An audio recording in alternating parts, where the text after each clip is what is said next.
अब हम उपनयन संस्कार की एक सामान्य विधि, वैदिक विधि को समझते हैं कि क्या क्या उस दिन हमें करना चाहिए।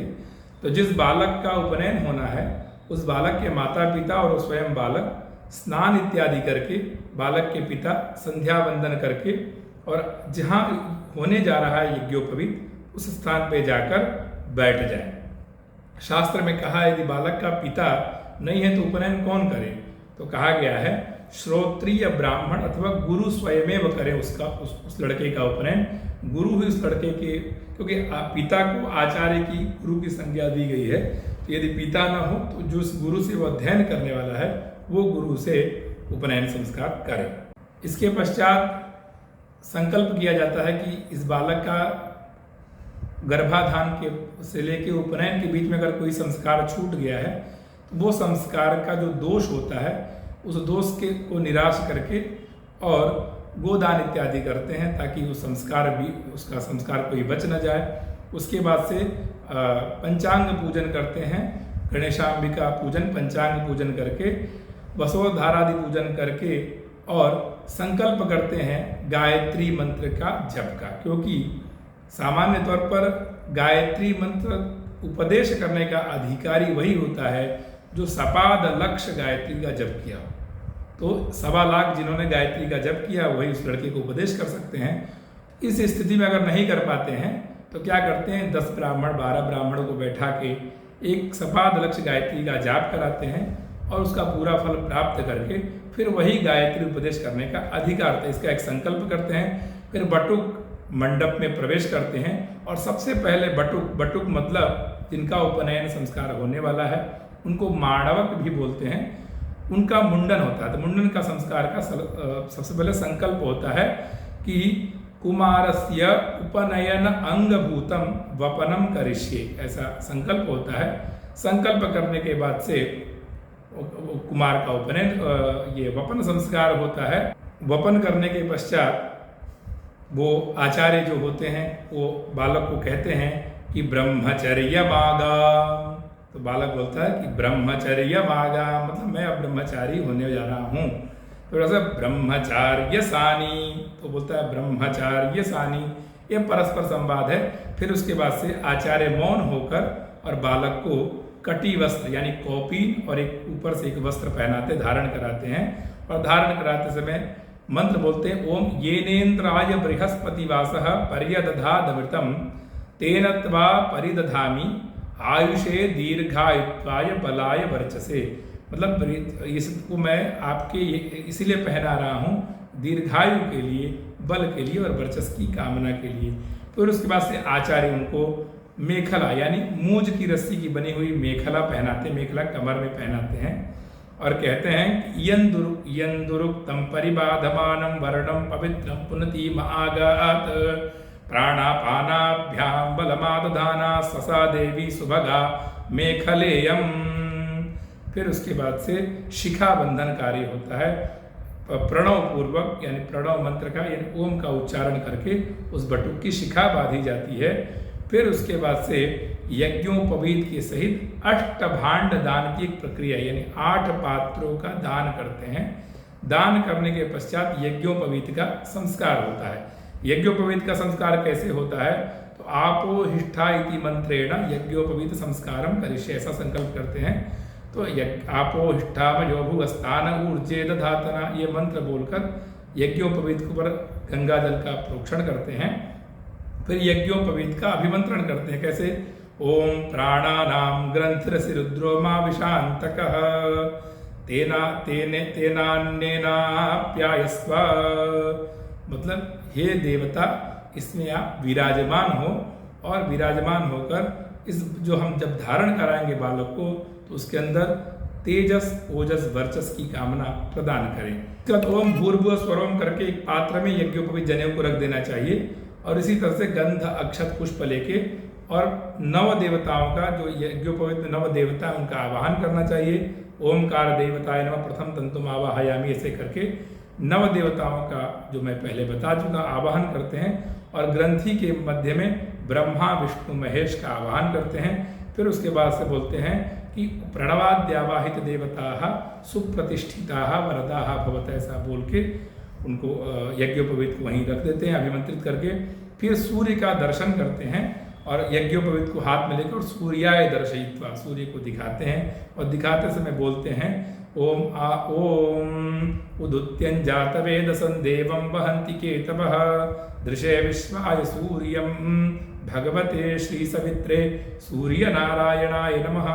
इस तरह से भगवान सूर्य नारायण को दिखाकर यज्ञोपवीत जब अभिमंत्रित कर लिए, अब उसको धारण करने की प्रक्रिया है। अब धारण करने की प्रक्रिया मैं पहले भी बता चुका हूँ, धारण कैसे करते हैं। तो यज्ञों पहले विनियोग करते हैं, विनियोग करने के बाद से हम क्या करते हैं, यज्ञोपवीतम परमं पवित्रम प्रजापतेर्यत् सहजं पुरस्तात् आयुष्यमग्रियं प्रतिमुच्च शुभ्रम यज्ञोपवीतम बलमस्तु तेजः यज्ञोपवीतमसि यज्ञस्य त्वा यज्ञोपवीते नोपनह्यामि। ऐसा बोलकर हमें दाहिने दक्षिण बाहुम उद्धरित, ऐसा करके दाहिने बाहु में रख के और धारण कर लेना चाहिए। उस वक्त आचमन इत्यादि कर लेना चाहिए।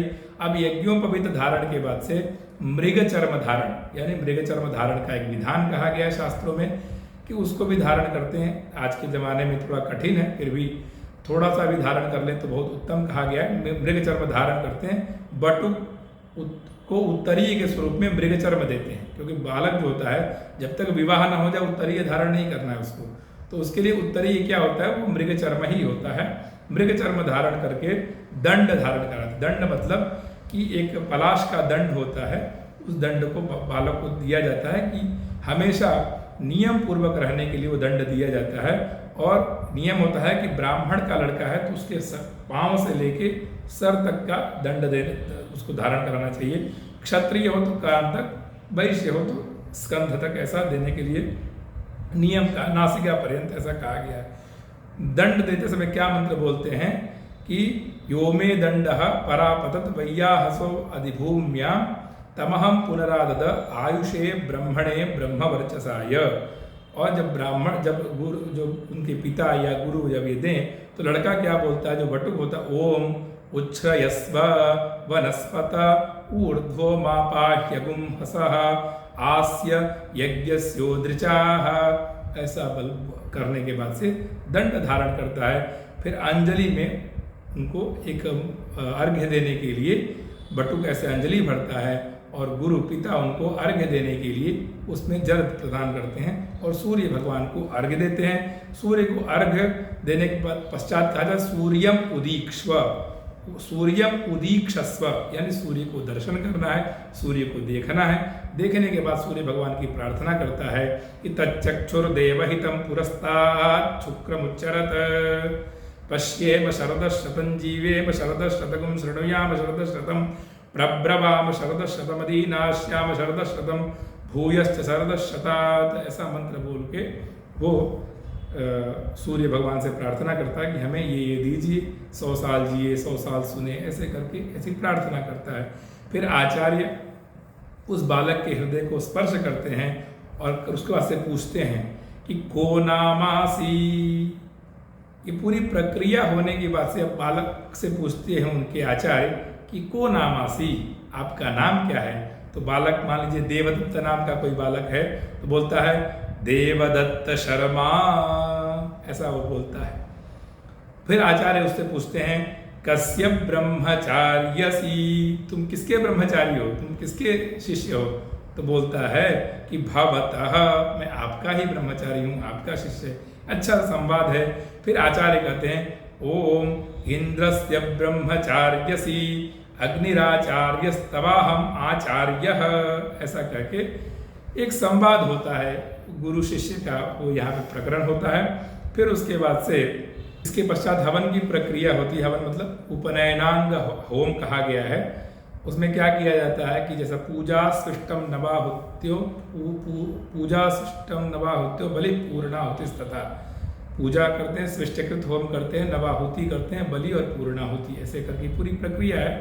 तो सब करने के बाद से ये पूरी प्रक्रिया करने के बाद से प्रणीता का विमोक करते हैं और मार्जन करते हैं आचार्य उस जल से बटुक का। और उसके बाद से मार्जन करने के बाद कुमार को, जो बालक होता है, उसको अनुशासन बताते हैं कि तुमको कैसे रहना है, ब्रह्मचारी के रूप में रहना है, हमेशा कैसे कैसे रहना है, तो हमेशा जब भोजन करें तो भोजन को परिसेचन करके भोजन करना है, हमेशा बड़े लोगों की आज्ञा मानना है।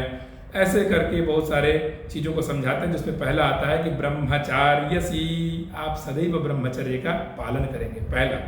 दूसरा, तो लड़का क्या कहता है, असानी। फिर कहते हैं अपोषान, हमेशा जब अन्न खाओ तो अपोषान यानी जल को से प्रोक्षण करके और अपोषान निकालते हैं, उसको निकाल के ही तुम भोजन करो। तो बोलेगा वो लड़का करता है अश्नानी, मैं करूँगा ऐसे ही जैसे आप गुरुजी कह रहे हैं। फिर कहते हैं कर्म कुरु, तुम ब्रह्मचारी का नियम पर पालन करो। बोले तो लड़का कहता है करवाणी, मैं करूँगा। फिर बोलते हैं माँ दिवा सुषुप्ता, दिन में नहीं सोना है। तो लड़का कहता है नस्व पानी, मैं नहीं सोऊंगा दिन में। फिर बोलते हैं वाचई अच्छा, तुम अपने वाणी पे संयम करके रहना है सदैव, जो वेद मंत्र यानी जो बोलना है वही बोलना है, गलत शब्द नहीं बोलना। तो लड़का कहता है यच्छानी, मैं अपने वाणी पे सदैव नियंत्रण करूंगा। फिर आचार्य कहते हैं समिधमाधेहि, समिध लाके तुम प्रतिदिन समिधा दान करना है, यानी हवन एक होता है जब जो जिसका भी यज्ञोपवीत होता है उसको समिधा दान करना चाहिए। तो आचार्य जी कहते हैं कि समिधम आधेहि, तो कहता है आदधानी, लड़का कहता है, बालक कहता है आदधानी। फिर कहते हैं आचार्य कहते हैं कि इस तरह रात्रि में भी जब करो।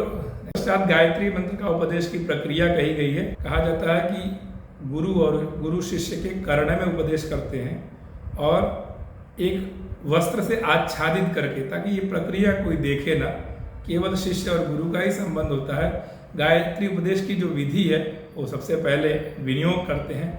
विनियोग करने के बाद से क्या कहते हैं, 3 बार ऐसा उपदेश करने का नियम है। प्रथम बार जो कहते हैं गायत्री त्रिपदा गायत्री है, तो प्रथम पाद, द्वितीय पाद, तृतीय पाद। पहला पाद है ओम भूर्भुवस्वः तत्सवितुर्वरेण्यम, ऐसा प्रथम पाद है। द्वितीय पाद है भर्गो देवस्य धीमहि, और तीसरा पाद है धियो यो नः प्रचोदयात्। तो जब पहला उपदेश करेंगे तो इस तरह त्रिपदा गायत्री का उपदेश करेंगे, अलग अलग तोड़ के 3 बार करेंगे। फिर दूसरा बार जब बोलेंगे तो ओम भूर्भुवस्वः तत्सवितुर्वरेण्यम भर्गो देवस्य धीमहि, मतलब फिर उसके बाद आधा करेंगे धियो यो नः प्रचोदयात्, ये दूसरी बार का उपदेश है। और जब तीसरी बार उपदेश करेंगे तो पूरा बोलेंगे ओम भूर्भुवस्वः तत्सवितुर्वरेण्यम भर्गो देवस्य धीमहि धियो यो नः प्रचोदयात्। ऐसे 3 बार उपदेश करने का विधान गायत्री का किया गया है। सामान्य तौर पर बोलना नहीं चाहिए, लेकिन आप सभी को मैं समझाने हेतु ये बताया कि त्रिपदा गायत्री, और जब भी हमें जब भी करना चाहिए तो गायत्री मंत्र को त्रिपदा यानी 3 पद में विभक्त करके ही जप करना चाहिए। आजकल लोग क्या करते हैं कि एक ही साथ पूरा गायत्री मंत्र बोल देते हैं, इस तरह बिल्कुल नहीं करना चाहिए। ऐसा करने से गायत्री मंत्र हमें स्वयमेव हमें उसका पाप मिलता है और हम अपने जीवन में गलत मार्ग को अपना लेते हैं। इसलिए गायत्री का बड़ा ध्यान देना है। गायत्री का अगर ध्यान नहीं दिए तो बहुत ही जीवन में कष्ट होता है। इसके बाद से समिधा दान की विधि कही जाती है। 5 शुष्क गोमय पिंड लेकर हम क्या करते हैं, समिधा दान करते हैं 5 समिधाओं को। तो समिधा मतलब पलाश की एक लकड़ी जो कहा जाता है 1 बित्ते भर की हो, और उस आयाम कहते हैं परिमाण होना चाहिए। और उसमें बोलते हैं ओम अग्नि सुस्रवः सुस्रवशम माँ कुरु, उसको बोल के समिधा दे देते, मतलब अग्नि में डालना है। फिर यथात्वमग्ने सुस्रवः शुस्रवा असि, दूसरा। तीसरा ओम एवं माम सुस्रवः सौश्रवसम कुरु, और चौथी बार यथात्वग्ने देवानां यज्ञस्य निधिपा असि, और 5वीं जो समिधा है ओम एवं हम मनुष्याणां वेदस्य निधिपो भूयासम, ऐसा करके समिधा दान करना है। इसके पश्चात घी में एक समिधा डाल के और ओम अग्नये सविदमाहार्षम बृहते जातवे से इस मंत्र के द्वारा समिधा को अग्नि में डालना है। डालने के बाद से अग्नि के ऊपर हाथ रखकर और प्रार्थना मांगना अग्नि से, ओम तनुपा अग्नेसी तनवम में पाही, आयुर्दा अग्नेसी आयुर में देही, वर्चोदा अग्नेसी वर्चो में देही, अग्ने यन्मे तनुवा ऊनम तन्म आपृण, मेधाम में देवा सविता दधातु, मेधाम में देवी सरस्वती या दधातु, मेधाम अश्विनौ देवावाधत्ताम पुष्कर स्रजौ, ऐसा करके सेकने के बाद अग्नि से अपना पूरा हाथ सेकना है। सेकने के बाद अपने शरीर को स्पर्श करना है। ओम अंगानि च म आप्यायन्ताम, फिर वाक्शम आप मतलब मुंह को छूना है, वाक्शम आप्यायताम, फिर प्राणश्चम आप्यायन्ताम, दोनों आंखों को छूना है, चक्षुश्चम आप्यायन्ताम, श्रोत्रंचम आप्यायताम, मतलब चक्षुश्चम आप्यायताम, श्रोत्रंचम आप्यायताम, दोनों कानों को छूना है, फिर ओम यशो बलंचम आप्यायताम, ऐसे करके हम पूरे शरीर को छूना है। फिर उसके बाद से जो भस्म निकालना है उसमें से, अग्नि में से, और उसके बाद अपने ललाट पे लगाना है। त्रायुखम जमदग्ने हैं, ललाट पे मंत्र बोल के त्रायुखम जमदग्ने हैं इति ललाटे, ललाट पे लगाना है। कश्यपस्य त्रियायुखम इति ग्रीवायाम, ये मंत्र बोल के ग्रीवा यानी गले में लगाना है। यद देवे खुत्रायुखम, ये बोलकर दक्षिण बाहु के मूल में लगाना है। और तन्नो अस्तु त्रायुखम, ये बोल के हृदय में लगाना है। ऐसे करके फिर उसके बाद से अग्नि और आचार्य का अभिवादन करता है लड़का। अग्नि का भी अभिवादन करता है और आचार्य का। अभिवादन बोलने की प्रक्रिया अपने अपने वेद के अनुसार अलग अलग है। सामान्य तौर पर पहले गोत्र बोलते अभिवादये शांडिल्य असित दैवलत्र प्रवरान्वित शांडिल्य गोत्र उत्पन्न, जो भी नाम हो लड़के का वो नाम लेके हो आचार्य, ऐसा बोलना है। तो ऐसे बोल के अभिवादन करता है वो, अभिवादये बोल के इसको वो करिएगा। इसके पश्चात आचार्य का और अग्नि का अभिवादन करता है लड़का। अभिवादन करने का जो नियम शास्त्रों में कहा गया है कि अग्नये त्वाम अभिवादये, अपना गोत्र बोलना है, प्रवर बोलना है, और लास्ट में बोलते हैं शर्मा, हम अपना नाम बोल के भो हो ऐसा बोलते हैं। तो इस प्रकार से वो अभिवादन करते हैं। और जब आचार्य का अभिवादन करते हैं तो भी त्वाम अभिवादये गोत्र प्रवरान्वित शर्माहम भोहो, ऐसा करके आचार्य को प्रणाम करते हैं। फिर आशीर्वाद आचार्य देते हैं कि आयुष्मान भव, सौम्य, जो भी नाम होगा उस लड़के का, आचार्य उसको आयुष्मान का वरदान देते हैं। इसके बाद की प्रक्रिया होती है भिक्षा देही, भिक्षा मांगने की। तो लड़का क्या करता है कि तो ब्रह्मचारी हो गया, अब उसके पास कुछ है नहीं, तो उस भिक्षा मांगता है। तो सबसे पहले भिक्षा अपनी माँ से मांगता है, आचार्य से मांगता है, फिर माँ से मांगता है। ऐसा प्रक्रिया हर जगह की थोड़ी अलग अलग प्रक्रिया है। तो ब्राह्मण लड़का जब भिक्षा मांगेगा तो क्या बोलेगा, भवती भिक्षाम देही, भवती भिक्षाम देही, माँ से भिक्षा मांगेगा। तो जब क्षत्रिय मांगेगा तो कहेगा भिक्षाम भवती देही, और जब वैश्य मांगेंगे कहेंगे देही भिक्षाम भवती माता, ऐसा करके। ऐसा हर वर्ण के लिए अलग अलग है। फिर जो भिक्षा देते हैं वो उनको स्वस्ति बोलते हैं। अगर वो आचार्य से भिक्षा मांगता है तो कहता है भवान भिक्षाम देही, किसी माँ से या किसी स्त्री से भिक्षा मांगता है तो उसको भवती भिक्षाम देही, ऐसा वाक्य बोलना है।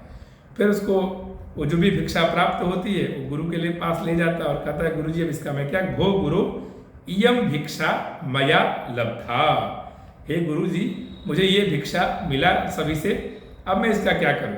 तो गुरुजी कहते हैं भुंक्ष्व, तुम इसको स्वीकार करो और ग्रहण करो। इस प्रकार से उपनयन संस्कार की और भी सारी विधियां हैं और इन विधियों को बहुत अगर विस्तार में कहा जाए तो बहुत समय लगता है। सामान्य तौर पर आप लोगों को मैंने उपनयन संस्कार की विधि बताई कि क्या क्या पक्ष होता है। इसमें मुख्य पक्ष ये होता है कि जनेऊ का संस्कार और सविता उपदेश, यानी गायत्री मंत्र का उपदेश करते हैं और जनेऊ संस्कार होता है। ये मुख्य पक्ष होते हैं। उसी पक्ष में बहुत सारे गौण कर्म भी इसमें होते हैं। ये कर्म अत्यंत हमारे जीवन में उपयोगी है क्योंकि यहीं से हमारी आधारशिला तय होती है। हमारे अंदर मेधा, प्रज्ञा, बुद्धि, बल विकास होता है और हम अपने जीवन को एक लक्ष्य तक ले जाते हैं। अतः उपनयन संस्कार करके अपने जीवन को मेधावी बनाएं। और जो माता पिता इस वीडियो को देख रहे हैं वो जब भी उपनयन संस्कार करें इन सब बातों का अवश्य ध्यान रखें। बहुत बहुत धन्यवाद आप सभी का हमसे जुड़े रहने के लिए। बहुत बहुत धन्यवाद। प्रणाम।